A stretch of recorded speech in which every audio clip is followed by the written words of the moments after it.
Universidad Panamericana.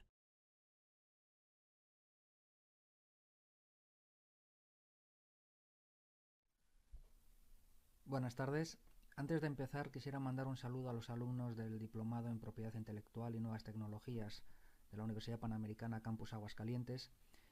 Es un placer para mí seguir colaborando en este diplomado. Hoy les traigo una clase que creo que es de un alto interés en lo que es la materia de propiedad intelectual, ya que este tipo de derechos de propiedad intelectual tradicionalmente siempre se han vinculado a entornos de innovación cerrada, es decir, a procesos de innovación que se producen dentro de la empresa sin ningún tipo de colaboración con agentes externos. Hablamos de patentes, hablamos de derechos de autor, etcétera.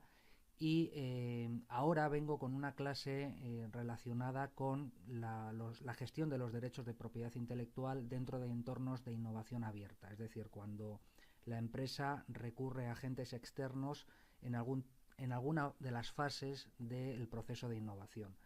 En este sentido, pues bueno, vamos a estar hablando de los mitos de la innovación abierta, los desafíos, la gestión de estos derechos dentro de estos entornos de innovación abierta, la transferencia de tecnología en este marco de innovación abierta, las patentes, los ambientes colaborativos que se van a dar, los diferentes ambientes colaborativos, el user innovation, crowdsourcing, open source, casos de éxito y cómo puede ayudar la innovación abierta en el caso concreto de México.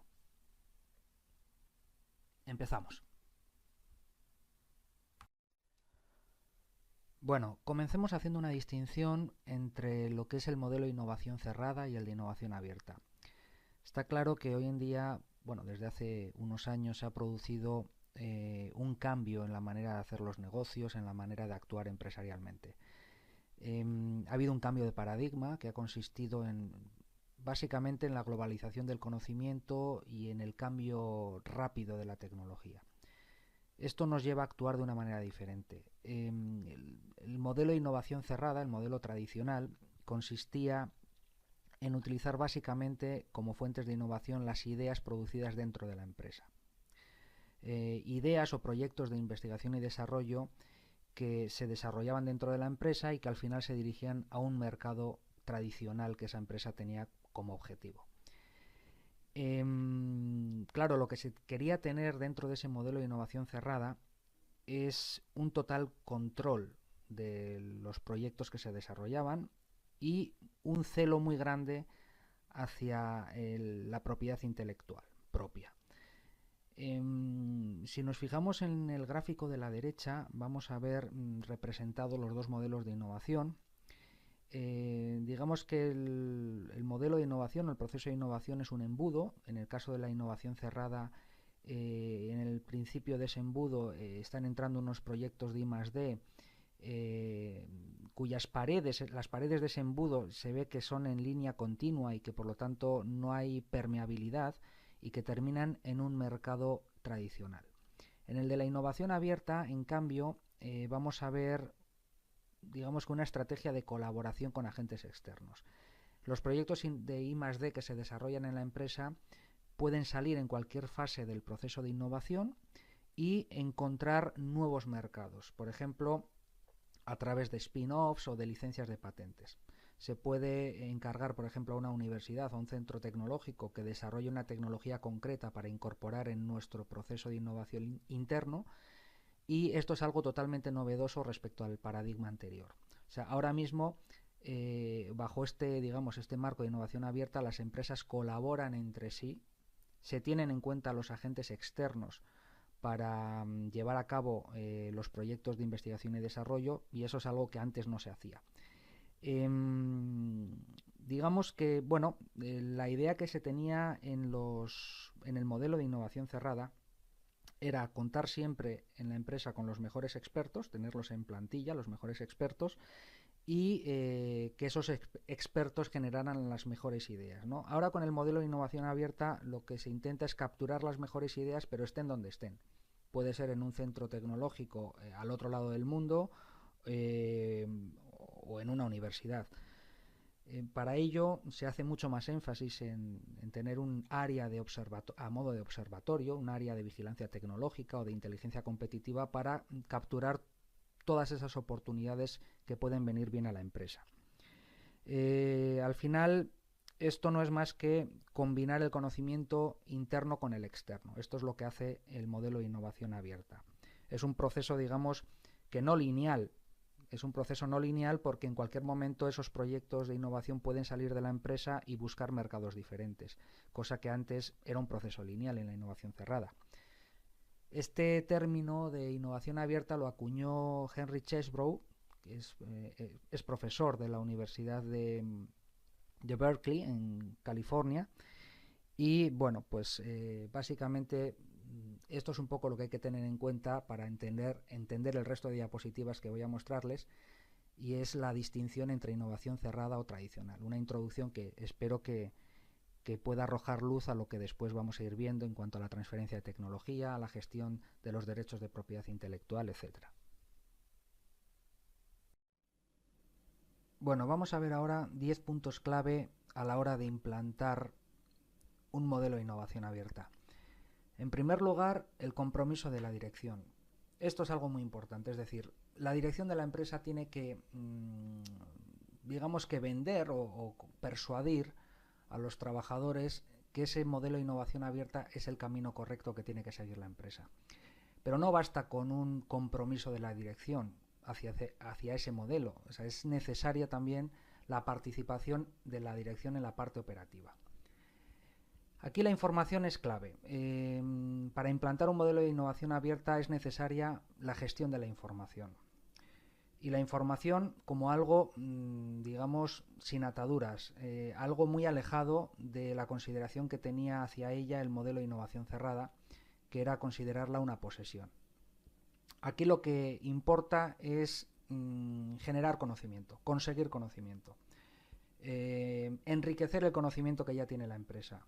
Y aquí pues no es válido la visión que tenía el modelo de innovación cerrada de considerarla una posesión. Aquí vamos a tener en cuenta agentes externos que van a colaborar con nosotros para enriquecer esa información propia.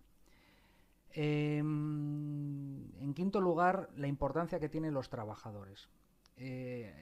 Obviamente la innovación abierta es algo importante para la organización, pero sobre todo para los trabajadores que están en ella, ¿no? Sin trabajadores o sin tenerlos en cuenta o sin darles la importancia que merecen, no vamos a avanzar en este sentido, ya que son ellos los que van a hacer que funcione y los que van digamos que a poner en marcha el modelo de innovación abierta. Estamos en un modelo en el que hay más libertad por parte de los trabajadores, y esa libertad pues implica que se tiene que aprender a gestionar la responsabilidad y el error. Y es un modelo además que el error está en el ADN de ese modelo, ¿no? Está en el ADN y hay que aprender a gestionar ese error y hay que enriquecer las buenas prácticas de gestión aprendiendo de esos errores. El punto número 8, que habla de la redarquía, aquí funciona más el concepto de redarquía en lugar de jerarquía. Es decir, las redes para generar conocimiento es algo fundamental. Compartir la información es algo excelente, es algo muy bueno. Desde el punto de vista interno, porque mejoran el conocimiento propio de la empresa, y a nivel externo, porque aumenta las posibilidades de relevancia y de encontrar partners para los proyectos que se han puesto en marcha dentro de la empresa. Y por último, comentar que la innovación abierta no es una metodología.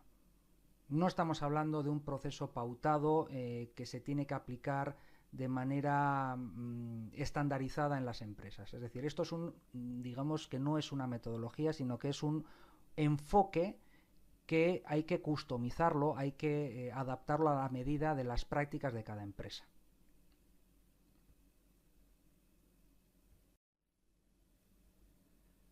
Voy a dar dos datos que creo que son bastante reveladores de lo que supone hoy en día en las empresas el modelo de innovación abierta. El primero de ellos, y que podemos ver en el gráfico de la izquierda, es que casi la mitad de las innovaciones generadas por estas empresas que aplican el modelo de innovación abierta, estamos hablando de un 44%, proviene de ideas generadas fuera de la empresa. O sea, el 44% de esas innovaciones proviene de ideas generadas fuera de la empresa, frente a un 56% que siguen, digamos, generándose esas innovaciones basándose en un modelo anterior o basándose en ideas que nacen en la empresa, se seleccionan en la empresa, se protegen en la empresa y acaban en un mercado tradicional. Y en este sentido, Larry Houston, de Procter & Gamble, comentaba que, si sumamos a las 8.000 personas, a los 8.000 ingenieros del departamento de I+D de Procter & Gamble, los cerca de 1,5 millones de ingenieros y científicos que hay fuera de esa empresa, es decir, el resto de ingenieros que hay en el mundo, pues contaríamos con un departamento de investigación y desarrollo de esos 8.000 ingenieros de P&G, más el 1,6 millones de ingenieros que hay fuera, ¿no? En este sentido, yo creo que es bastante revelador cómo se están abriendo las fronteras, los límites de las empresas, y se abren al mundo, se abren a ideas que se generan fuera y que al final repercuten positivamente en las innovaciones, digamos que interiores, ¿no? E internas de la propia empresa. A continuación vamos a ver los dos modelos comparados. En la innovación cerrada se tiene como paradigma que los mejores en su campo trabajen para nosotros, o sea, trabajen para la empresa en cuestión. Frente a la innovación abierta, que dice que que no todos los mejores trabajan para nosotros, o sea, están, digamos, que dados de alta en la empresa, sino que tenemos, es lo que comentaba el de P&G, ¿no? Tenemos un amplio abanico de posibilidades, un montón de ingenieros fuera de la empresa que nos pueden ayudar. En segundo lugar, en la innovación cerrada, la I+D siempre es interna, esto ya es lo que comentábamos anteriormente, frente a la innovación abierta, que propugna que la I+D tiene tanto valor de manera interna como externa. Si lo descubrimos nosotros, seremos los primeros en introducirlo en el mercado. O sea, al final es la importancia que la innovación cerrada le da a la creatividad, ¿no? Frente a la relativa importancia que le da a la innovación abierta, ¿no? Dice que no es necesario descubrir algo para sacar beneficios de ello. A continuación, pues vendría, digamos, que el término time to market, es decir, que la innovación cerrada considera que el que primero llega es el que pega más fuerte. O sea, al final, la compañía que introduzca la innovación en el mercado es la que gana, mientras que la innovación abierta lo que dice es que no es tan importante este time to market como el modelo de negocio, ¿no? Lo que hablábamos antes de una spin-off que surge de un proyecto de investigación de la empresa y que tiene, digamos, que ese límite poroso, la empresa, ese límite de línea discontinua por el cual se puede filtrar esa spin-off y salir a un mercado alternativo, o puede ser también una estrategia de licencia de patentes, etcétera. Luego, otra cosa importante que hay que tener en cuenta y que la innovación cerrada dice que la creación es lo importante frente al uso en la innovación abierta, ¿no? O sea, la innovación cerrada da la importancia a la creación y la abierta al uso. Y por último, el tema del control sobre la propiedad intelectual. La innovación cerrada es muy celosa, es un modelo muy celoso de la propiedad intelectual que se genera en la empresa, mientras que la innovación abierta dice que se le puede sacar partido, que se le puede sacar provecho y rentabilidad a la propiedad intelectual que generan otros, ¿no? A través, por ejemplo, de license in, que sería la incorporación a través de licencia de tecnologías de terceros, o podría ser también el license out, ¿no? que viene a decir que nosotros somos los que licenciamos una tecnología y recibimos regalías de terceros. Bueno, vamos a abordar a continuación algunos mitos que se han construido en torno a la innovación abierta. El primero de ellos es la falsa creencia de que la innovación abierta sustituye a la I+D interna. Esto es radicalmente falso. En primer lugar, habría que disociar el concepto de innovación abierta con el de I+D. La innovación abierta no solamente es I+D. Un ejemplo de ello es el caso del Boeing 787, de este avión, que en la última fase de innovación del mismo, que era ya comenzando la fase de comercialización, se creó una comunidad llamada World Design Team, en la que participaban pues bueno, pilotos, clientes, entusiastas de los aviones, y se le pidió a este público que propusiera mejoras para pues para que tuviera más éxito el avión, ¿no? Por lo tanto, como hemos visto anteriormente, en cualquier momento del proceso de innovación, ese proyecto puede salir, puede tener su propio mercado, se pueden captar ideas del exterior. Luego vamos a ver el tema de las User Innovation, que son estas comunidades a las que se puede recurrir para adoptar ideas de ellas. Y bueno, pues simplemente para pues tumbar esta falsa creencia de que la innovación abierta sustituye a la I+D interna. En segundo lugar, se creía que la innovación abierta pone en riesgo la propiedad intelectual. Esto es falso. Es perfectamente compatible la gestión de la propiedad intelectual con un modelo de innovación abierta. Simplemente, pues bueno, hay que tener pues en orden y perfectamente preparados los MOU y los NDA, es decir, los memorandos de entendimiento y los acuerdos de confidencialidad, y bueno, determinar en un primer momento y dejar muy claras las reglas del juego cuando se va a entrar en colaboración con una universidad o un centro tecnológico para desarrollar X tecnología. Y bueno, siguiendo pues estas medidas de precaución y haciendo las cosas bien, pues no tiene por qué quedarse desprotegida la propiedad intelectual. Y en tercer lugar, se piensa que la innovación abierta es cara, que es más cara que la innovación que se desarrolla dentro de la empresa. Esto no es así. De hecho, la innovación abierta puede ser mucho más barata que la innovación cerrada, y de hecho seguro que es mucho menos arriesgada.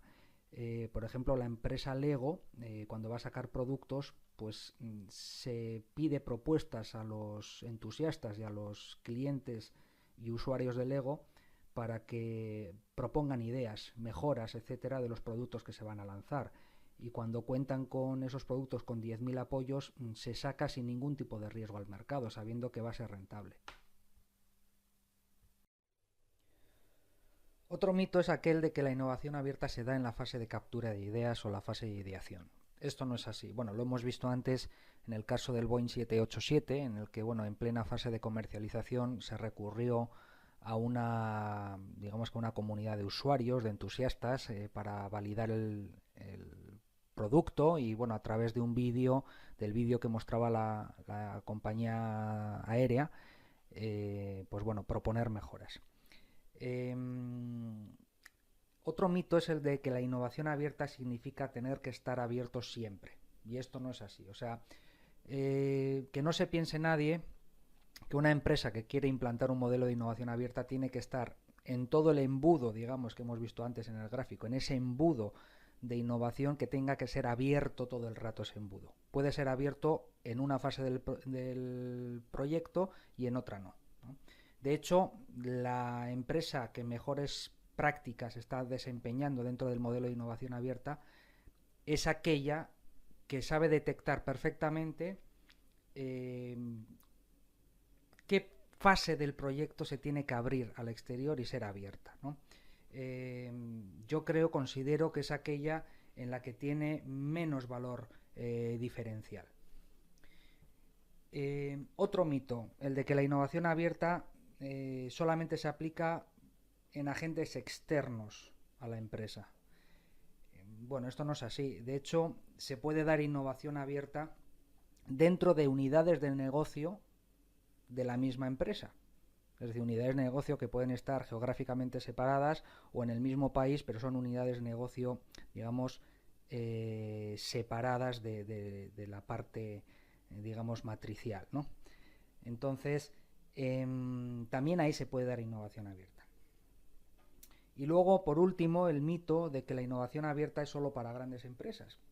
Esto no es así. Hay muchas pequeñas y medianas empresas, muchas pymes, que tienen una presencia activa e importante en comunidades de usuarios, en Users Innovations.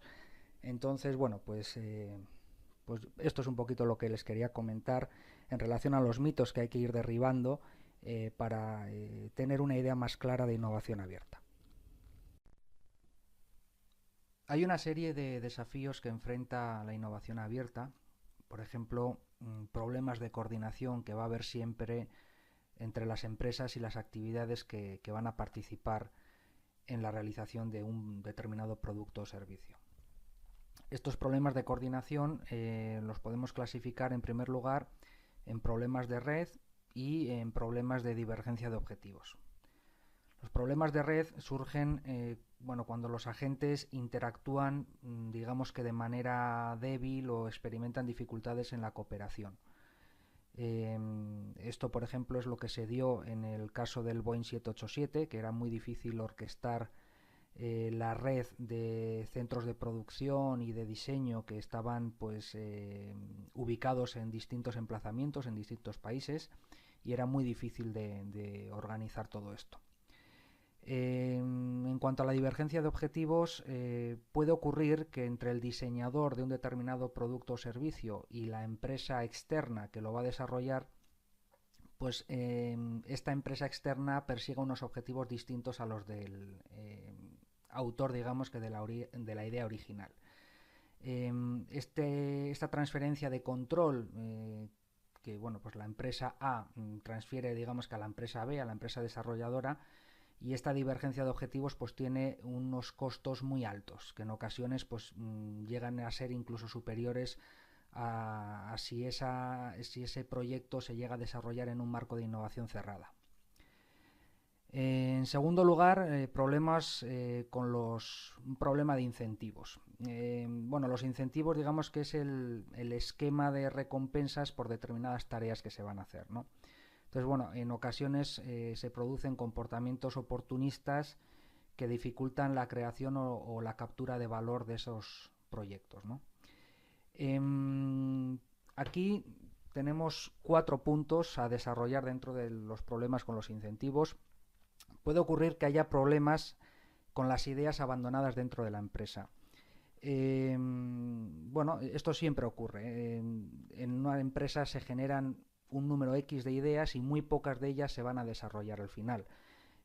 Con las ideas que se abandonan, puede ser que los ingenieros o los técnicos que lideran esos proyectos no estén de acuerdo con la decisión de la empresa y creen una spin-out para desarrollar esos proyectos y encontrar un mercado específico. Claro, aquí puede haber dos opciones: que esa spin-out termine en nada, es decir, que al final no tenga éxito porque, por ejemplo, no se ha tenido éxito con el modelo de negocio adecuado, o puede ser que tenga mucho éxito y que esa spin-out incluso se convierta en un competidor de la empresa en la que en un inicio estaban trabajando esos ingenieros, ¿no? En segundo lugar, en cuanto a la revelación y apropiación de la información, aquí hay que encontrar siempre un equilibrio y revelar únicamente lo necesario para que ese agente externo, esa empresa desarrolladora, pueda desarrollar ese proyecto sin tener demasiada información que le pueda tentar a prescindir de desarrollar esa idea que es de otro y ponerse a desarrollar una idea propia que entre en conflicto con los intereses de la empresa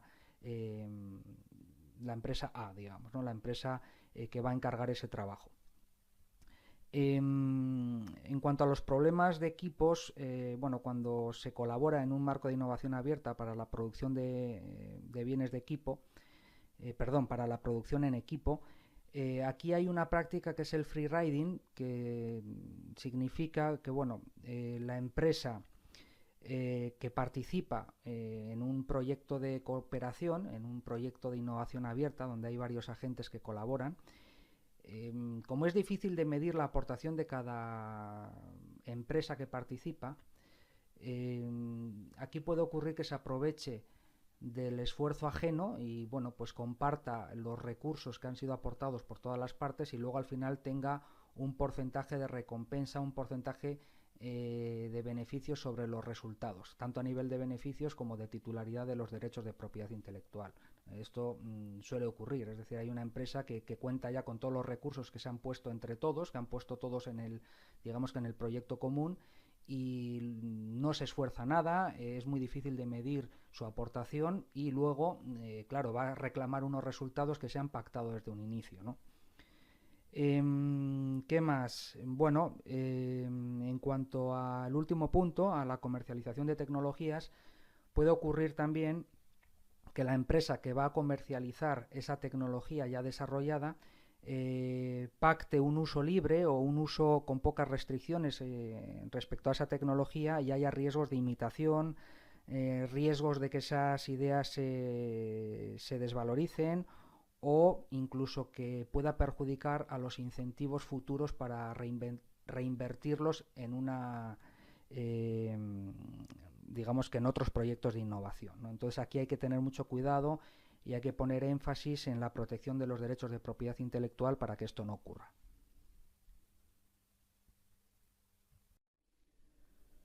Vamos a abordar a continuación la gestión de los derechos de propiedad intelectual en entornos de innovación abierta. Y para ello comenzamos con una relación entre propiedad intelectual e innovación abierta.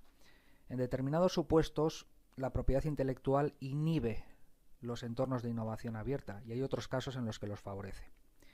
El primer supuesto en el que la propiedad intelectual inhibe la innovación abierta es, por ejemplo, cuando las estrategias de PI y de innovación abierta están desconectadas, cuando no hay alineación entre ambas. Se puede avanzar en los procesos o en el embudo de innovación abierta sin haber considerado, por ejemplo, cuestiones tan importantes como la confidencialidad, la propiedad de los resultados, la aportación de cada una de las partes, etc. Esto es totalmente desaconsejable.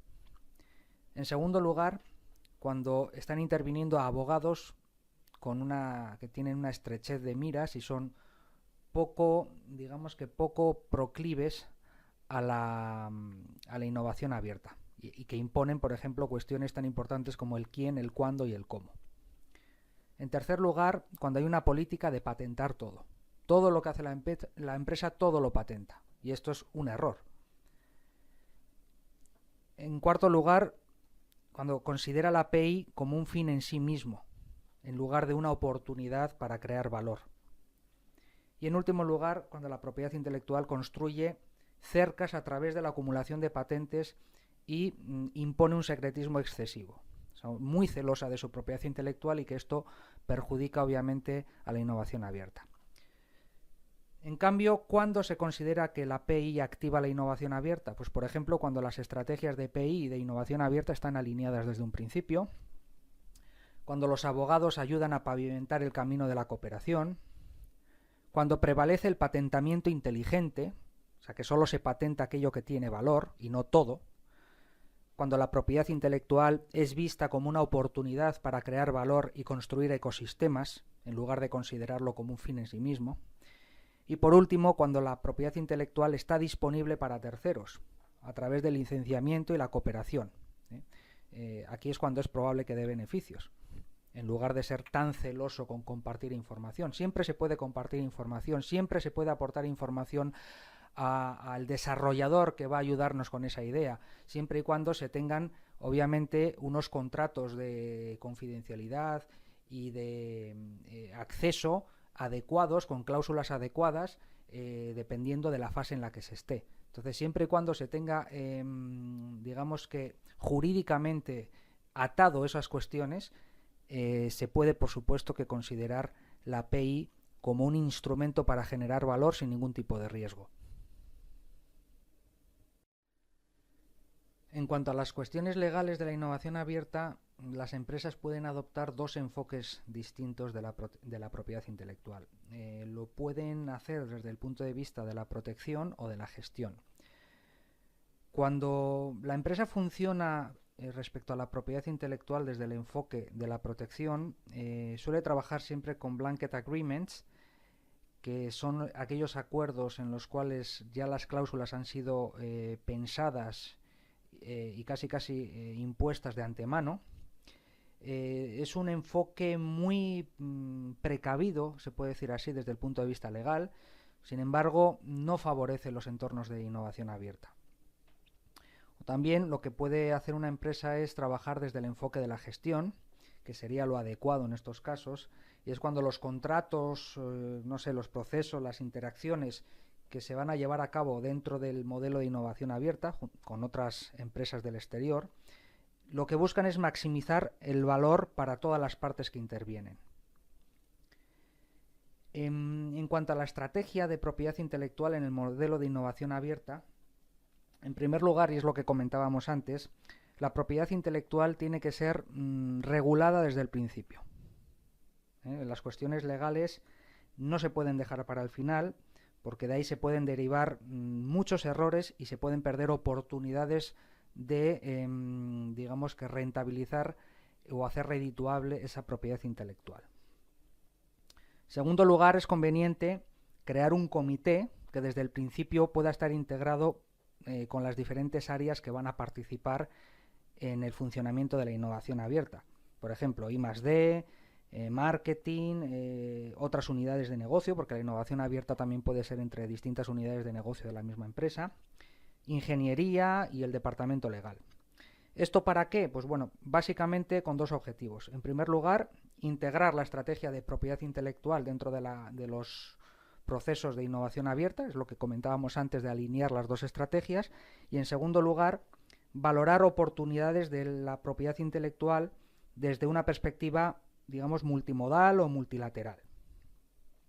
En tercer lugar, la estrategia de propiedad intelectual en el modelo de innovación abierta va a depender del timing del proceso, o sea, de la fase en que nos encontremos en ese momento, y también dependiendo del entorno de innovación abierta que vamos a ver después, ¿no?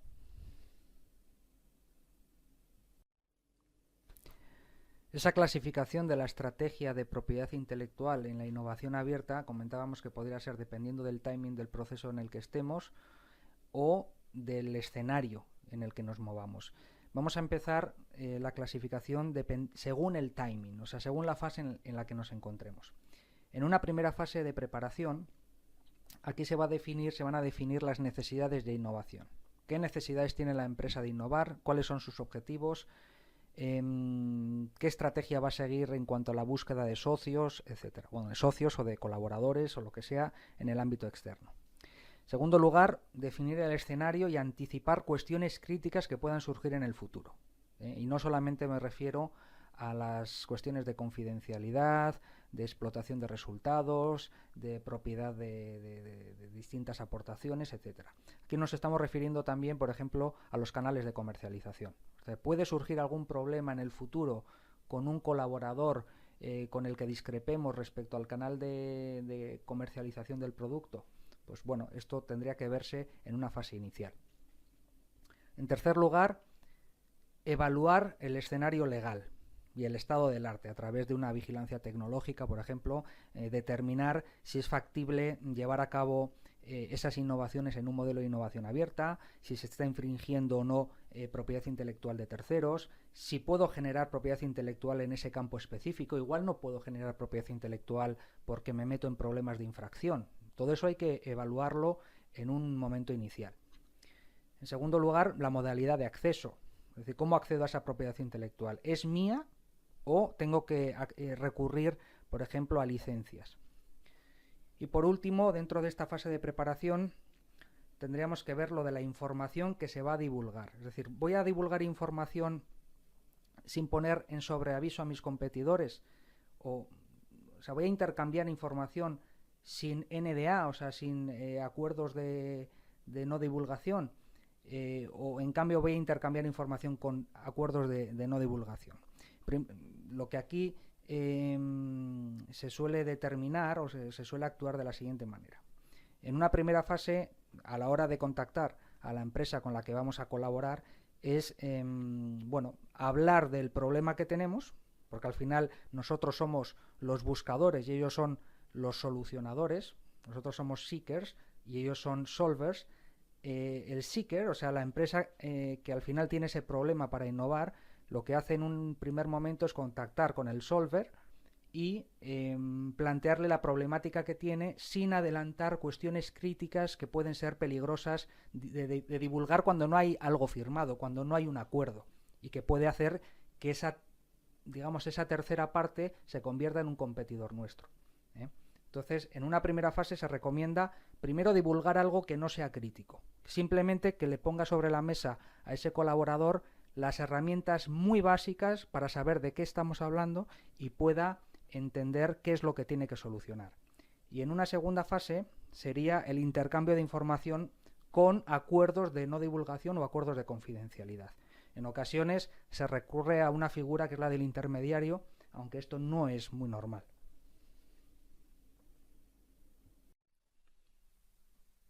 En esta segunda fase, la de descubrimiento, la empresa va a identificar y seleccionar cuáles son las mejores soluciones para cumplir con ese objetivo de innovación que tiene, para cubrir la necesidad de innovación que previamente se ha propuesto. En segundo lugar, una vez identificadas estas soluciones, lo que se va a hacer es definir los canales posibles, ya sean internos o externos, y los recursos que pueden conducir al mejor resultado sin comprometer la propiedad intelectual. Dependiendo del enfoque abierto o cerrado que se ha elegido en la fase anterior, esto va a repercutir en la forma en la que la información va a ser intercambiada durante esta fase de descubrimiento.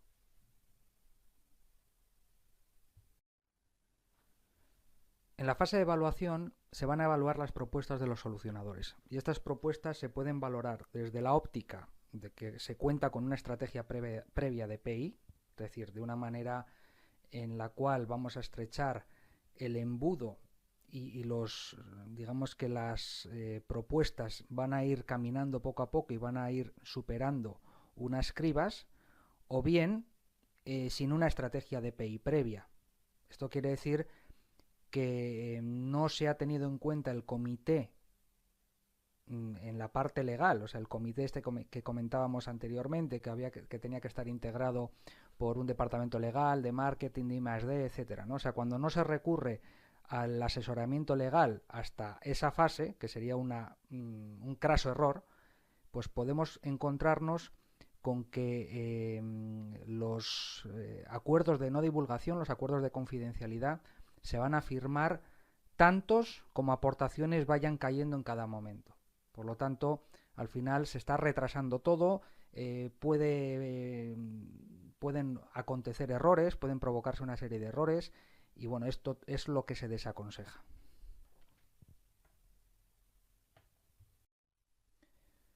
Y por último, podemos llegar a una estrategia de propiedad intelectual dentro de un entorno de innovación abierta, desde el punto de vista del timing, o sea, desde el punto de vista de las fases que conforman el proceso de innovación. Podemos llegar a una última fase, que es la del acuerdo. En esta fase, los buscadores, los seekers, y los solucionadores, los solvers, llegan a un acuerdo y se comprometen a colaborar formalmente. Aparte de esto, se van a definir las obligaciones y los beneficios mutuos. Hacíamos referencia anteriormente a la posibilidad de clasificar las estrategias de propiedad intelectual en entornos de innovación abierta en función del escenario en el que nos encontremos. Un primer escenario se denomina en inglés charcos tranquilos. En este escenario, bueno, tiene bastante en común con los entornos de innovación cerrada. Se protege de manera celosa la propiedad intelectual y además de una manera defensiva para impedir que la competencia pueda explotar esos derechos que nosotros tenemos, esa tecnología. Se va hacia una cooperación segura, sin riesgos, es una cooperación cortoplacista y de objetivos claramente medibles. Por otro lado, la empresa busca mercados en los que licenciar o adquirir tecnologías para sus necesidades específicas, y la propiedad intelectual se convierte en la moneda de la innovación abierta. Aquí hay casos en Procter & Gamble como conecta y desarrolla, o úsalo o piérdelo.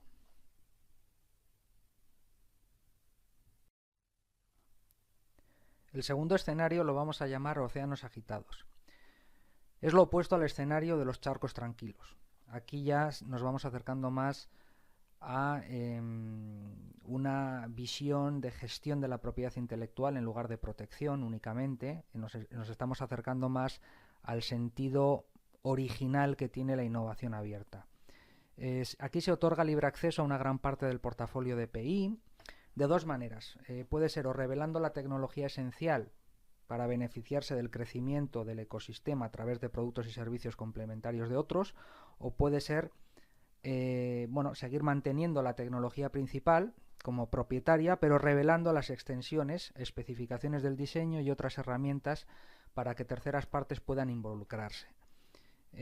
Aquí el ejemplo sería el de la empresa Propellerhead.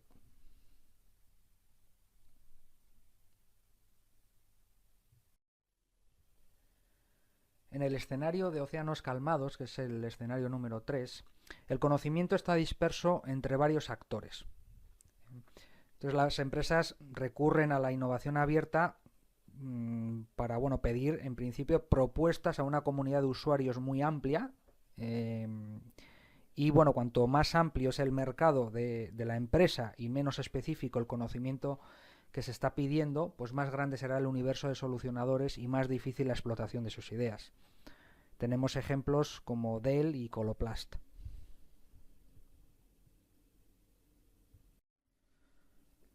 Por el contrario de lo que ocurría en el escenario anterior, en este, que se llama de charcos agitados, que es el escenario número 4, aquí nos encontramos con entornos en el que intervienen pocos actores. Básicamente se trata de empresas intensivas en tecnologías, laboratorios y universidades top.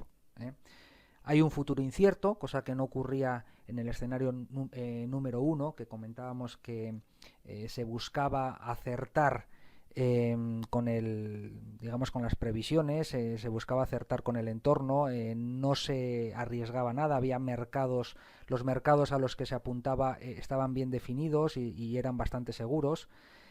Aquí, por el contrario, el futuro es incierto. La investigación es muy costosa y hay mucha dificultad, para predecir nuevas tecnologías y mercados. Las empresas recurren a expertos en la materia para reducir costes, tener más posibilidades de lograr innovaciones exitosas y vislumbrar la tecnología futura. Respecto a la gestión de la API, ¿qué derechos de propiedad intelectual son de titularidad compartida y cuáles pertenecen a cada uno? ¿Cómo gestionar la titularidad de la propiedad intelectual generada? Aquí nos encontramos con entornos verdaderamente complejos en el que van a intervenir probablemente muchos actores, aunque son pocos actores, pero vamos a recurrir a empresas con una complejidad que van a participar en el desarrollo de tecnologías muy complejas y por lo tanto va a ser necesario definir estas cuestiones de la titularidad compartida, etcétera, ¿no? Y hay dos maneras aquí de participar o de colaborar. Puede ser, por ejemplo, a través de clubes de investigación o de programas de investigación abierta.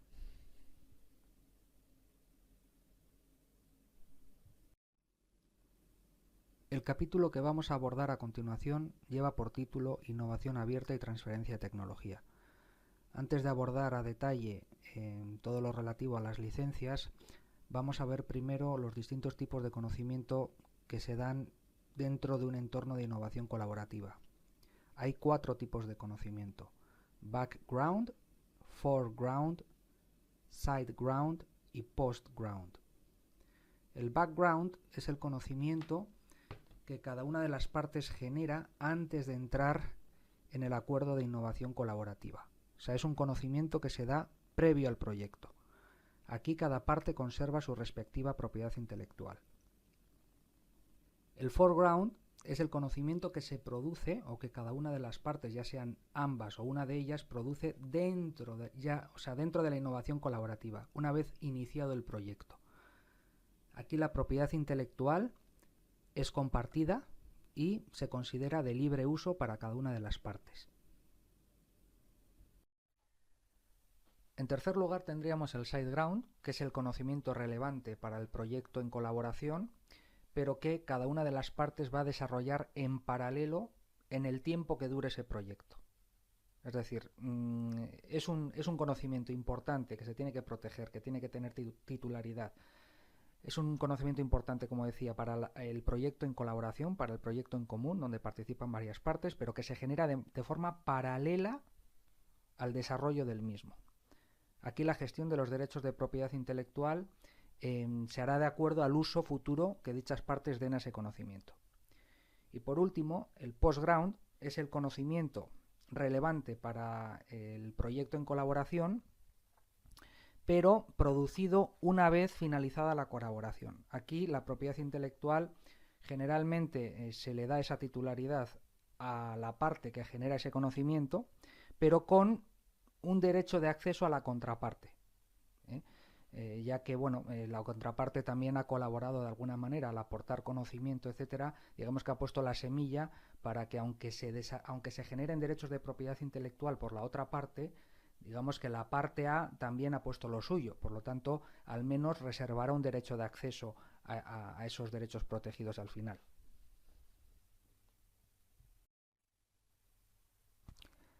Lo explicado en las dos anteriores diapositivas, pues bueno, yo creo que tiene su reflejo en este gráfico, en el que, yo creo que aquí está perfectamente explicado desde un punto de vista de timing del proyecto, los distintos tipos de derechos que se van a generar, más bien los distintos tipos de conocimiento que existen y que van a conllevar una distinta protección a través de las herramientas de la propiedad intelectual.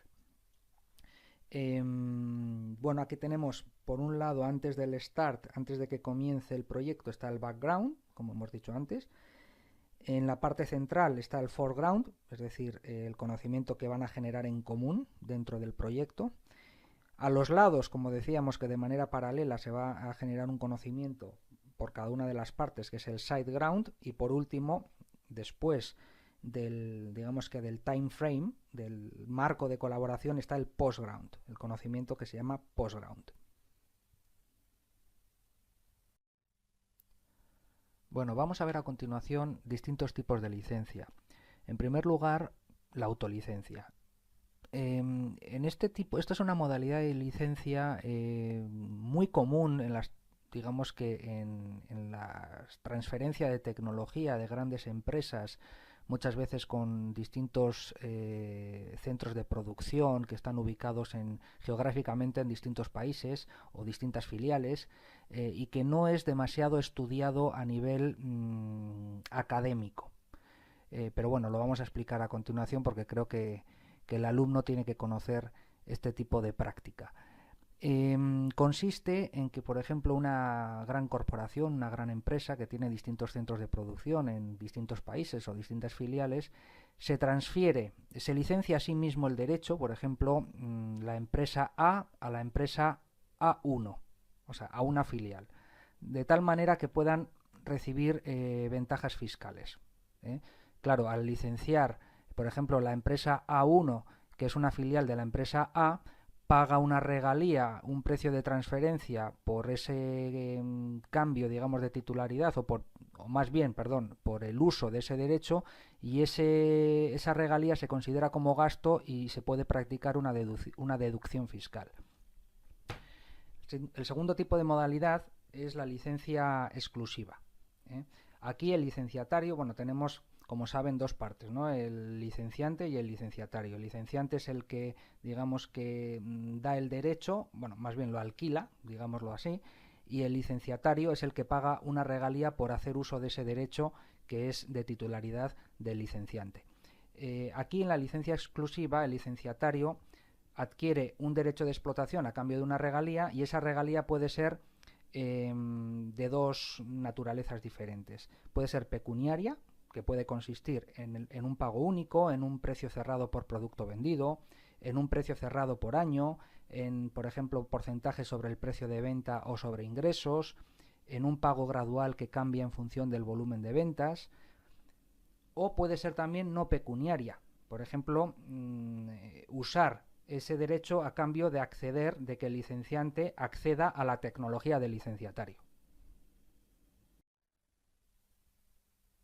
En la licencia única, de la misma forma que ocurría con la licencia exclusiva, el licenciatario va a tener en exclusividad un determinado territorio o grupo de clientes. La diferencia que hay entre la licencia única y la licencia exclusiva es que aquí, en la licencia única, el licenciante puede entrar en competencia con el licenciatario. Con la licencia simple, también conocida como no exclusiva, el licenciante puede otorgar su derecho a cuantos licenciatarios desee. Y por último, la licencia cruzada. Las partes se otorgan recíprocamente licencias de explotación de sus respectivos derechos con el objetivo de reducir gastos de transacción y crear nuevo conocimiento y redes.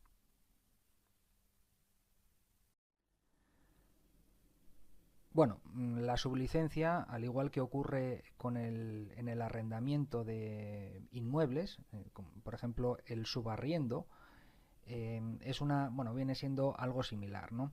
Es una práctica que consiste en que el licenciatario, es decir, la parte que va a pagar una regalía por usar el derecho del licenciante, está autorizado a sublicenciar a un tercero el uso de ese derecho que él no es de él. Es decir, aquí puede ser que el licenciatario no tenga una capacidad, por ejemplo, para comercializar esa tecnología y necesite, desde el punto de vista comercial o de ventas, necesite licenciar el uso de ese, por ejemplo, de ese bien a un tercero, siempre y cuando esté contemplada esa sublicencia en el acuerdo original entre licenciante y licenciatario. Tiene que estar esa cláusula. Luego tenemos otro tipo de licencia, que es la licencia amplia, que es una licencia bastante común, pero digamos que en entornos intensivos en tecnología, por ejemplo cuando estamos hablando de centros tecnológicos, universidades de alto nivel que tienen departamentos de I+D muy fuertes y que se llevan a cabo transacciones de patentes y licencias de patentes en tecnologías muy desarrolladas. Se suele dar esta modalidad de licencia, aunque bueno, académicamente o desde el punto de vista de estudio no se suele mencionar. Aquí el licenciante licencia todos los derechos que pudieran surgir en los futuros desarrollos de la tecnología. Lo que viene siendo, por ejemplo, el foreground que veíamos antes, ¿no? Es decir, yo licenciante, te licencio a ti, licenciatario, los derechos que surjan del desarrollo futuro de una tecnología. Es decir, todavía no lo tengo, pero cuando lo tengas tú vas a poder hacer uso, a cambio de una regalía, por supuesto, hacer uso de esos derechos.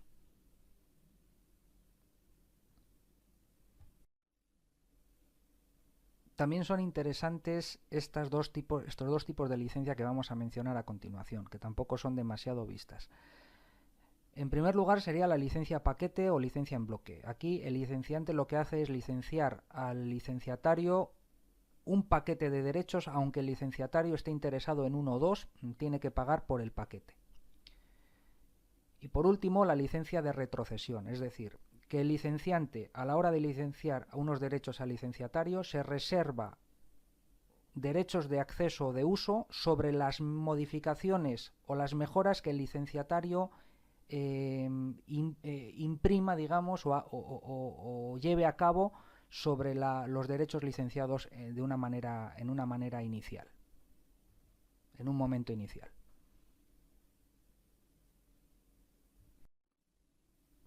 En la innovación abierta y en el entorno o ambiente colaborativo son comunes los conceptos de paquetización y licencias cruzadas. Asimismo, en las licencias de open source, de código abierto, estas licencias son no exclusivas, libres de regalías y con cláusula de retrocesión. La cláusula de retrocesión lo hemos visto anteriormente. Respecto al copyleft, concurren licencias amplias de no exclusividad y licencia obligatoria amplia de retrocesión en régimen de no exclusividad. Por ejemplo, dos tipos de licencias o dos modalidades de licencias muy frecuentes en la innovación abierta son el licenciamiento cruzado bilateral del background y cotitularidad del foreground. Por ejemplo, cuando dos empresas comparten el background y el foreground y, por el contrario, mantienen su titularidad respectiva en el postground y en el sideground. Realmente es complicado muchas veces delimitar conocimientos o tipos de conocimiento, ¿no? En particular entre el background y el sideground. El background y el sideground tienen en común que son conocimientos generados al margen del proyecto, al margen o antes del proyecto, entonces muchas veces es difícil poner una fecha a los conocimientos que se van acumulando, ¿no? El background serían los conocimientos que se generan, como hemos visto anteriormente, antes de iniciar el proyecto, y el SiteGround es en paralelo al proyecto, pero teniendo el proyecto en marcha. En segundo lugar, el patent pool, que no es otra cosa que licencias cruzadas cuando hay consorcios de empresas que manejan patentes, ¿no? Estas licencias cruzadas, digamos que se aplican a determinadas tecnologías para que el licenciante y el licenciatario pues ahorren tiempo y dinero, ¿no? Un caso que ilustra bastante bien esta modalidad de licencia es, por ejemplo, la industria automotriz, que esto lo utiliza en el patent pool para estandarizar los componentes.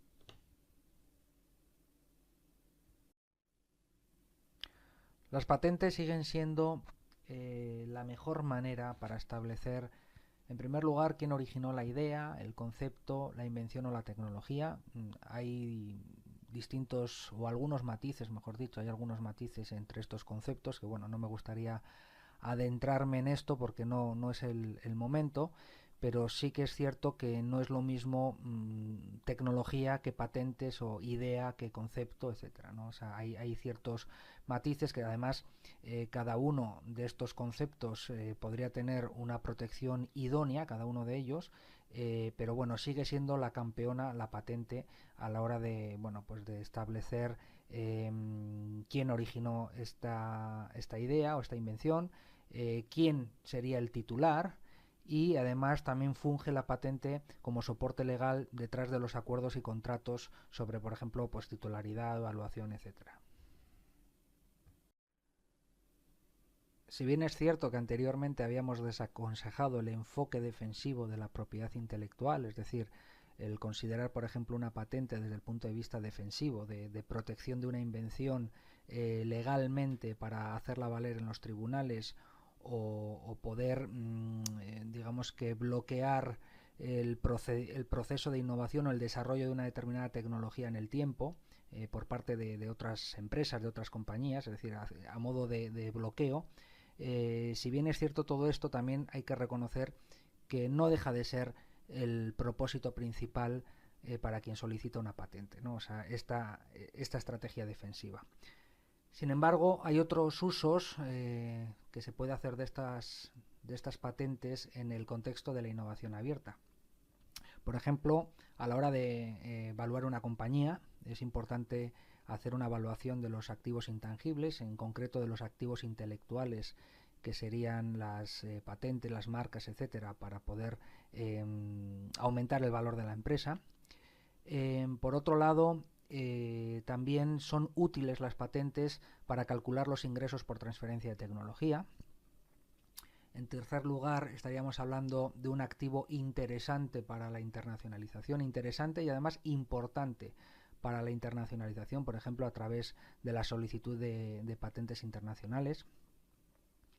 Es un activo también útil para las colaboraciones y desarrollos conjuntos tan importantes en entornos de innovación abierta, puesto que a la hora de trabajar sobre una determinada tecnología, pues siempre va a ser más fácil que confíen en uno cuando tienes en cartera una patente.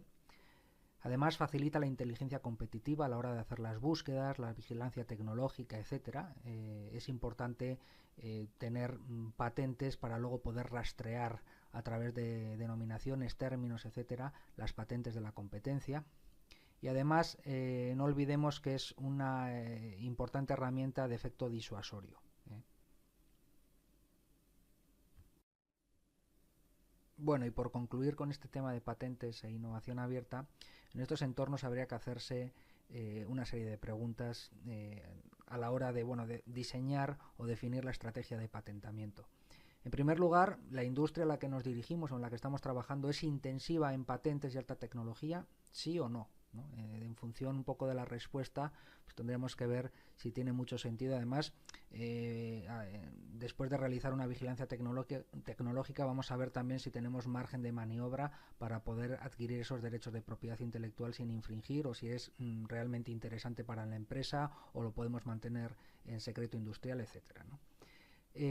A la hora de colaborar en estos entornos de innovación abierta, en la que van a tener un papel preponderante y principal la interacción con otros actores externos, la primera información que vamos a intercambiar con ellos debería o no ser confidencial.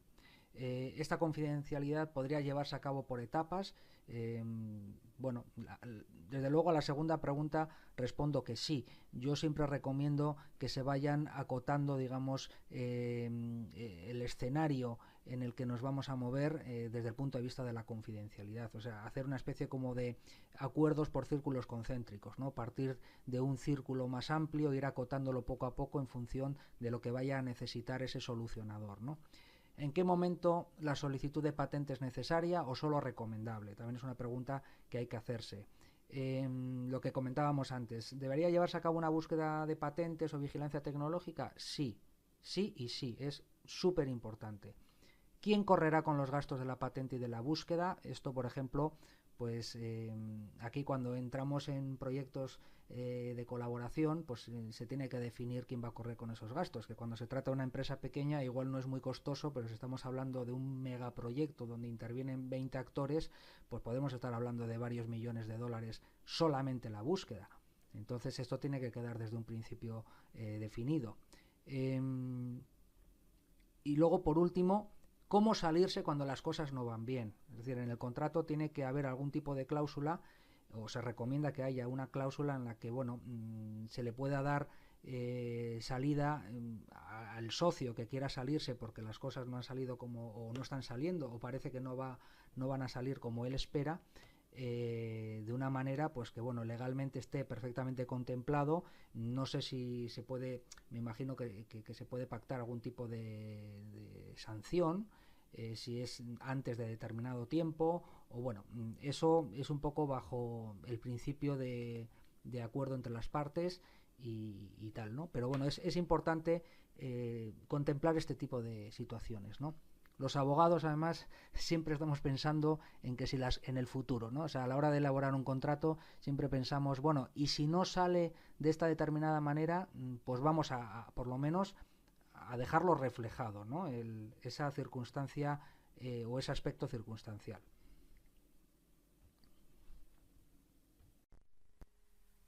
A continuación, vamos a ver la propiedad intelectual en otros ambientes colaborativos, en concreto en el User Innovation, que es la innovación de usuario, y en el Crowdsourcing. Empezamos por la innovación de usuario. La innovación de usuario es aquella innovación abierta que tiene como target los usuarios avanzados de dicha empresa. Es decir, se hace partícipe a los usuarios avanzados, en primer lugar, para entender mejor sus necesidades, para co-crear con ellos nuevos productos y servicios, y para incrementar la velocidad del desarrollo y reducir sus costes. Estos usuarios no son usuarios habituales, sino que son usuarios avanzados. Por ejemplo, en el sector de las bicicletas no sería un simple padre de familia que le compra una bicicleta a su hijo, sino que sería un entendido en bicicletas o alguien que, por ejemplo, pudiera tener un taller de reparación de bicicletas. Son usuarios avanzados cuyas necesidades anticipan los requisitos de un mercado mayor. Un ejemplo de innovación de usuario lo tenemos en la mountain bike. Este producto no nació en ningún laboratorio de I+D ni fue la idea feliz de un emprendedor, sino que nació en una comunidad de usuarios del norte de California, una serie de usuarios avanzados que entendieron que había que darle una vuelta de tuerca al concepto convencional de bicicleta y poderla adaptar a caminos menos transitados o menos accesibles, como podrían ser los caminos de montaña.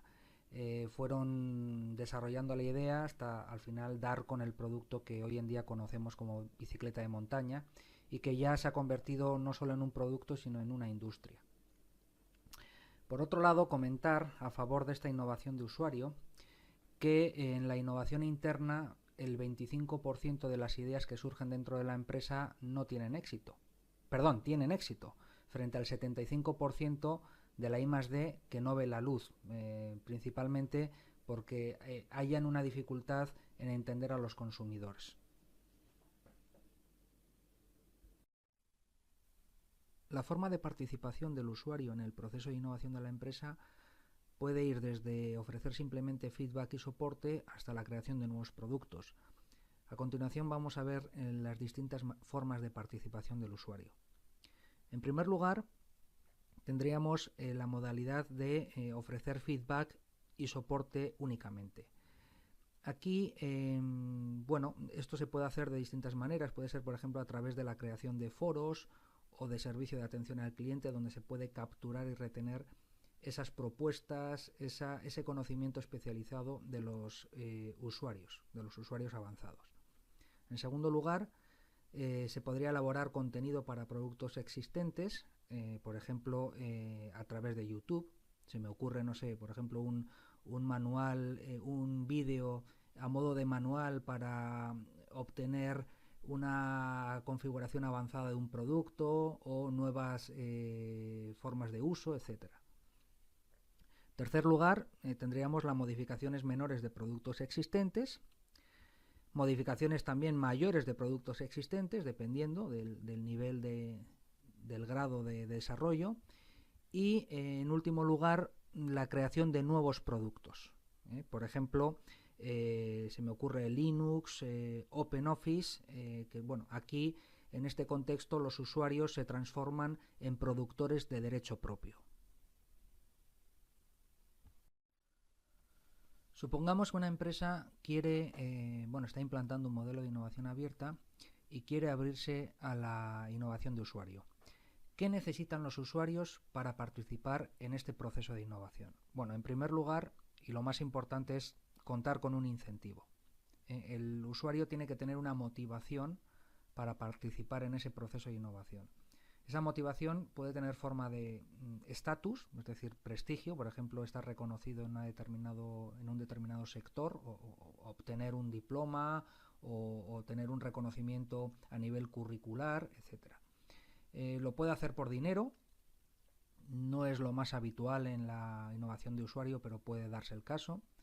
Lo puede hacer por obtener un trabajo, o lo puede hacer simplemente por placer.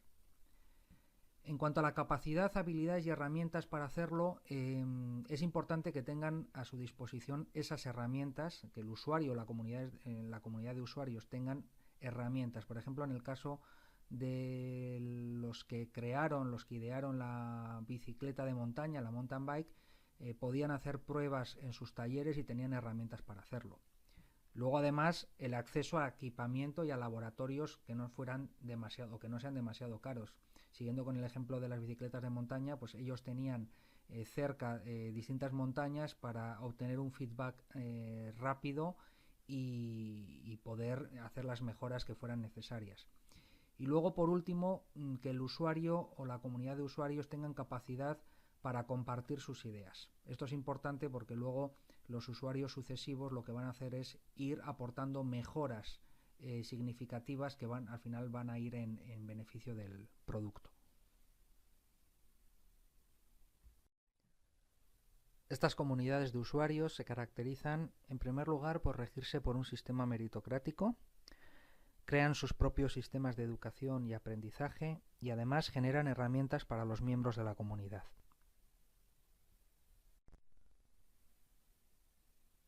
Aparte de las comunidades de usuarios, hay otras herramientas para colaborar en la innovación de usuario. Una de ellas es los Living Labs y el crowdsourcing. Los Living Labs vienen siendo unos espacios físicos donde se pueden realizar pruebas para validar productos, donde se puede co-crear junto con los usuarios.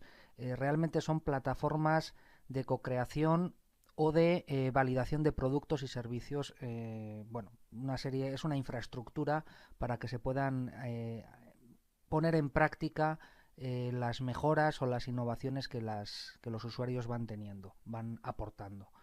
El crowdsourcing, a diferencia de la innovación de usuario, que veíamos antes que estaba dirigida o enfocada a los usuarios entendidos, aquí en el crowdsourcing esto se destina a un número indeterminado de usuarios.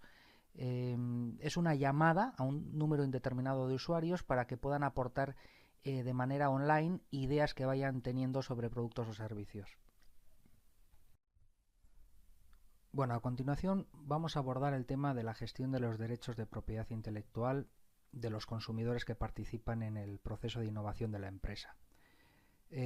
Aquí hay tres cuestiones que hay que aclarar. La primera de ellas tiene relación con la política interna que adopte esa empresa en relación con los consumidores, es decir, ¿se va a hacer más énfasis en la empresa, se va a hacer más énfasis en los consumidores o se va a mantener un equilibrio entre ambos desde el punto de vista de la gestión de los derechos de propiedad intelectual? Esto es algo que vamos a ver a partir de la diapositiva siguiente. Luego hay otras dos cuestiones que, más que ver con la política interna, tienen que ver con dos variables. La primera es si la propiedad emocional, que esto es un concepto que ahora voy a explicar, si la propiedad emocional del consumidor es alta o baja. Y la segunda variable sería hasta qué punto la empresa tiene capacidad para controlar la propiedad intelectual. El término de propiedad emocional es muy reciente, yo diría que puede que tenga un año o dos, o incluso menos, es algo que sale calentito del horno. Es un concepto que hace relación a aquellos aspectos emocionales que el consumidor en la creación o en la información, mejor dicho, que va a mandar a la empresa, vuelca sobre esa información. Es decir, por ejemplo, en la gestión que puede hacer Facebook de una fotografía de un usuario de Facebook, de esa red social, que no va a tener la misma importancia desde el punto de vista emocional si esa persona, en el momento en que esa foto, por ejemplo, se utiliza para una campaña publicitaria, si esa persona está viva o muerta en el momento en el que se va a lanzar la campaña publicitaria.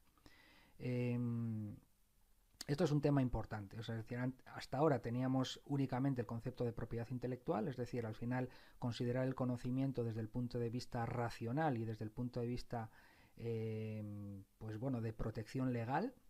Y luego hay una cuestión que es la propiedad emocional, es decir, tener en cuenta siempre, por eso el principio que pongo ahí de comprende y pregunta, que este principio lo que viene a decir es que siempre hay que tener en cuenta las emociones del consumidor. Al final lo que se quiere hacer o lo que persigue la empresa es fidelizar consumidores que sigan consumiendo esos productos. Entonces, claro, siempre se tiene que tener en cuenta las emociones que se han vertido en la información que va a dar ese consumidor para generar unas innovaciones en la empresa. Entonces, este es el concepto que tiene que quedar claro desde ahora, que es el de propiedad emocional. Bueno, vamos a ver ahora en adelante los escenarios en los que nos vamos a mover en cuanto a la gestión de esos derechos de propiedad intelectual. Hay 8 estrategias diferentes que vamos a ver para gestionar los derechos de propiedad intelectual de los consumidores. La primera de ellas consiste en cultivar. Es decir, la compañía, la empresa, ayuda a los consumidores a generar propiedad intelectual sin ningún tipo de intento de capturarla y controlarla. Por ejemplo, Lego. Lego es una empresa en el que, bueno, las sugerencias que se solicitan o se piden, esas sugerencias o propuestas a los consumidores, a los usuarios de Lego, no tiene como finalidad, la empresa no persigue capturar esa propiedad intelectual, explotarla y ganar dinero con ella. Lo que quiere es que los consumidores, los usuarios avanzados de esa empresa, se sientan cómodos, sigan trabajando bien en esas comunidades de usuarios, esos usuarios creativos, y en principio sigan estando contentos con la empresa, sigan comprando esas nuevas piezas, esos nuevos productos, aunque la propiedad intelectual pues obviamente no la va a tener la empresa, la van a seguir teniendo ellos. Luego está la estrategia de coordinar. Aquí la empresa lo que hace es usar la propiedad intelectual que han generado los usuarios, no para explotarla, sino para captar nuevos clientes y beneficios, por ejemplo, a través de la publicidad. Esto es lo que hace Facebook. En principio Facebook, vamos a ver, todos nosotros que usamos esa red social, son escasos los derechos de propiedad intelectual que generamos y subimos en nuestro muro. Me da igual si son posts, si son tarjetas de felicitación, si son bromas, etcétera. Es escasa la propiedad intelectual. Entonces aquí lo interesante para Facebook no es explotar la poca propiedad intelectual que nosotros generamos, sino que sirva como flujo para atraer o foco de atracción para atraer publicidad, empresas que paguen mucho dinero porque esa publicidad la vean millones de usuarios. La tercera estrategia sería la de cooperar. Aquí lo que hace la empresa es fomentar la creatividad de sus consumidores para compartir luego los beneficios de la propiedad intelectual entre la empresa y sus clientes. Aquí, por ejemplo, tendremos la empresa Threadless, que hacen camisetas. Esta empresa lo que hace es, bueno, pues saca a votación, somete a votación de los consumidores una serie de diseños que se van a plasmar en la camiseta. Hay una serie de rankings y bueno, de rating, o sea, de votaciones. Se hace una especie como de mini concurso, se va, bueno, puntuando, digamos, cada uno de los diseños, y luego los diseños ganadores, pues al final se venden esas camisetas, o sea, se empiezan a comercializar, y los beneficios se reparten entre la empresa y los consumidores que han diseñado eso, o que han propuesto los diseños para las camisetas ganadoras. Aquí sería un ejemplo. Antes veíamos lo de la motivación de los usuarios para participar en este proceso de innovación abierta de la empresa, y veíamos que no era muy frecuente la motivación pecuniaria, pero aquí sí tenemos un caso en el que lo que motiva al consumidor es precisamente pues participar de los beneficios de la empresa.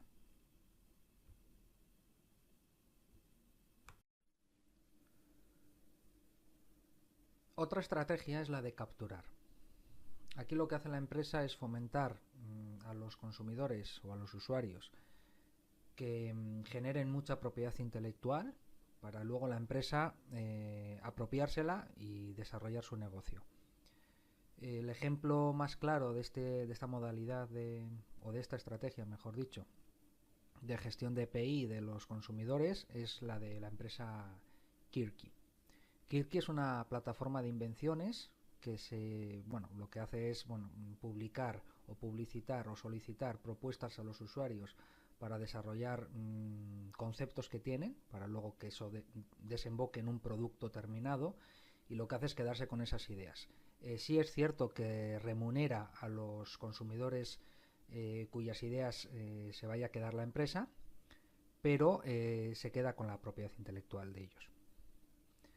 Otra estrategia sería la de condonar. Sería el caso de YouTube.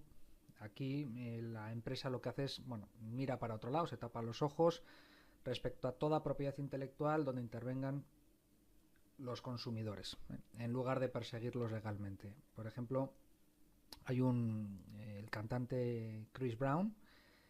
Pues salió una canción de él, Forever, y luego, después de salir la canción salieron muchos vídeos en los que se infringía la propiedad intelectual.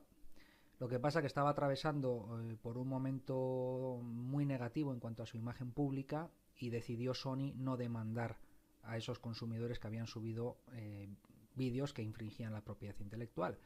Entonces, aquí también hay que poner en la balanza esos intereses, ¿no? Es decir, ¿conviene o compensa aparecer como el malo de la película persiguiendo cualquier infracción que se haga en YouTube, o también hay que valorar otras consideraciones, otras cuestiones? Y aquí al final lo que predominó fue no perseguir legalmente esas infracciones de derechos de autor, y tratar de mejorar esa imagen del cantante, ¿no? Aparte porque el vídeo yo creo que mejoraba mucho la imagen por la que tenía en ese momento Chris Brown. Eso sería en cuanto a la estrategia de condonar. La estrategia de condenar, que sería la siguiente. Aquí lo que hace la empresa es rechazar toda infracción de sus derechos de propiedad intelectual, pero en lugar de perseguirlos, lo que suele hacer es, por ejemplo, invalidar la garantía de calidad que conlleva ese producto. Por ejemplo, lo que hace iPhone. iPhone, en lugar de demandar o perseguir legalmente toda infracción de derechos de propiedad intelectual que tienen sus teléfonos o sus dispositivos, lo que hace es invalidar la garantía cuando hay algún tipo de manipulación por parte de un consumidor, que le agregue algo, que le quite algo, que le cambie la configuración, que libere el teléfono, etcétera. No se hace responsable de lo que le pueda pasar. Es una manera de mostrar su desacuerdo ante las infracciones que se llevan a cabo sobre sus dispositivos, pero sin perseguirlos legalmente, sin actuar demandando. En la estrategia de colisionar vamos a ver un caso muy curioso de un programador informático, un usuario, un cliente de FedEx, que abrió una página web que se llamaba FedEx Furniture para decorar toda su casa con las cajas, los embalajes y cajas de FedEx, o sea, de las cajas que él recolectaba de los envíos de otras personas. Y bueno, podemos ver la fotografía en la parte inferior de la diapositiva. Y bueno, pues por ejemplo, armó su dormitorio, todo un despacho con un escritorio, unas baldas, una silla, etcétera, todo a base de cajas de FedEx, ¿no? Aquí, bueno, en la estrategia de colisionar, lo que hace la empresa es perseguir cualquier tipo de infracción. Y aquí lo que hizo FedEx fue demandar a José Ávila, que así se llamaba el infractor, el cliente, el consumidor de esta empresa, para que cerrara su página web en el que aparecían fotografías de esas cajas que conformaban escritorios, sillas, etcétera, mesas y todo lo demás, ¿no? Esto con la justificación de que en el contrato que hace FedEx con cada cliente, digamos que es ese contrato que de forma digital le damos a OK en las cláusulas y que prácticamente nunca leemos, pero ahí había una cláusula en la que solamente podía hacerse uso de marcas y otros derechos de propiedad intelectual con el propósito de envíos. Es decir, que al final, si haces un uso diferente al habitual con cajas de embalajes, pues la empresa te puede demandar. Y al final así fue, tuvo que cerrar la página web. Eso por el lado de colisionar. Luego hay otra estrategia que es la de copiar, que es por ejemplo la que adopta Home Depot, y es saltarse a la torera, digamos, los derechos de propiedad intelectual mediante copia, los derechos de los consumidores, y quedarse con ellos. Y no hay ni remuneración ni nada. Es decir, un diseño de una mesa o de un tubo metálico para armar no sé qué, que un consumidor quiere aportar a Home Depot, pues Home Depot coge ese diseño y se lo queda y no te remunera, no te, digamos que compensa por el esfuerzo ni por la creatividad. Y bueno, hasta aquí el tema de las estrategias respecto a la gestión de propiedad intelectual de los usuarios que se pueden seguir en los entornos de innovación abierta. Bueno, vamos a ver ahora un caso de éxito de innovación abierta en el sector servicios, que es un sector donde aparentemente pensamos que no puede o es difícil proteger la propiedad intelectual, por ejemplo en el caso de los bancos, nuevos servicios que salen, nuevas soluciones que a veces están en esa frontera entre que no se sabe si es derecho de autor, si es patente, muchas veces se protege únicamente como marca, si es software, si es tal y cual, ¿no? Entonces, bueno, independientemente de esas cuestiones que no corresponde a esta clase el analizar en detalle, pero sí en cambio ver un poquito cómo el BBVA ha utilizado la innovación abierta para destacar en el mercado y para sacar verdaderos servicios de valor añadido. En primer lugar tendríamos el caso de TuCuentas, que es un gestor de finanzas personales online. Aquí lo que buscaba el BBVA era, bueno, pues en principio gestionar mejor las actividades financieras de los clientes, hacerlas más transparentes y optimizar sus gastos. El cliente va a poder ver en esa banca online en qué se está gastando su dinero y hacer una cierta planificación financiera. Por otro lado, también se perseguía o se persigue con TuCuentas el integrar información bancaria de otras cuentas que no fueran del BBVA. Esto era absolutamente novedoso hace unos años. El poder integrar información de otros bancos es algo que no era habitual ver. De hecho, fueron los pioneros en este aspecto. Para ello lo que hizo fue adquirir el 24% de TI Strands, una empresa de nuevas tecnologías, y de esta manera, aparte de seguir proporcionando soluciones tecnológicas en los nuevos servicios que fuera acometiendo o desarrollando el banco, también iba a beneficiarse de servicios que la empresa iba a desarrollar por su cuenta. Es decir, le iba a servir para lo que ya tenía previsto hacer como soporte técnico o tecnológico, y luego además iba a haber ahí una especie como de sinergia con la tecnología que TI Strands por su cuenta iba a seguir desarrollando, porque solamente iba a adquirir el 24% de esta empresa. Bueno, ahí en la parte inferior de la diapositiva se ve ahí, ¿cómo se llama? el funnel, el embudo, y vemos cómo pues está la cuenta, la idea de tu cuentas, hay un desarrollo interno, el cliente pues va aportando información, que en paralelo por fuera Strands va proporcionando las soluciones tecnológicas, luego hay un mercado específico para la solución Money Strands, que es la solución de cruce de cuentas de distintos bancos, y luego al final la última bola, digamos, el último paso sería atacar el mercado específico del banco, que era que es el proyecto Tu Cuentas. Otro de los proyectos de innovación abierta que desarrolló el BVA fue el servicio eConta, que es un servicio de gestión contable para pymes. Aquí lo que se quería aportar o lo que se quería dar de valor añadido fue analizar a largo plazo la situación financiera de las pymes, que estaban acostumbradas a, en el último momento, presentar las cuentas para tema tributario, Hacienda, y no tenían, digamos, una comparativa, no tenían la fotografía completa de los últimos años, si la empresa iba teniendo una rentabilidad o cómo se iba comportando financieramente. Entonces, bueno, lo que se analiza en detalle aquí es la situación a largo plazo, más que a largo plazo en el tiempo, de esa empresa desde el punto de vista financiero, de ese cliente. Para ello lo que hizo fue adquirir el 70% de la empresa eConta, y lo que buscaba con esto fue integrar las bases de datos tanto de la empresa eConta como del BVA, para dar un mejor servicio al cliente.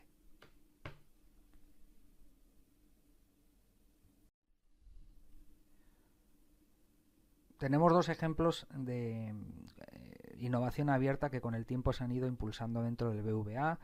Está en la parte superior izquierda, vemos la imagen de la publicidad de BBVA Open for You, y en la parte inferior derecha de la diapositiva vemos la publicidad del BVA Innovation Center. Es una presentación de la 6ª edición de Open Talent, en el que pues es un tipo crowdsourcing donde se aceptan propuestas de usuarios para mejora, etcétera, en la línea de lo que hemos venido comentando hasta ahora.